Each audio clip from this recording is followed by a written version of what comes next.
আন্তর্জাতিক নারী দিবস পালন করা হয় 8ই মার্চ। এবছরের থিম হলো invest in women, accelerate progress. বিধবা বিবাহ পুনর্বিবাহ প্রোৎসাহন যোজনা লঞ্চ করল ঝাড়খণ্ড। কৃষকদের জন্য বিদ্যুৎ বিল মুকুব করার ঘোষণা করল উত্তরপ্রদেশ।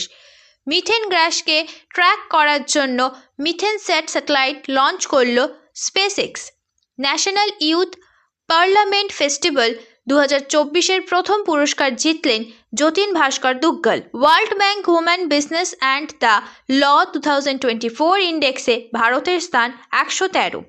আগত IPL 2024-এর জন্য সানরাইজার্স হায়দ্রাবাদ টিমের জন্য ক্যাপ্টেন হিসেবে নিযুক্ত হলেন অস্ট্রেলিয়ার cricketer Pat Cummins. AI centre তৈরি করার জন্য ওয়ার্ল্ড ইকোনমিক ফোরামের সাথে যৌথভাবে কাজ করবে কর্ণাটক। প্রথম ভারত স্টিম বয়লার এক্সপো 2024 অনুষ্ঠিত হলো গুয়াহাটিতে। হাঙ্গেরির রাষ্ট্রপতি হিসেবে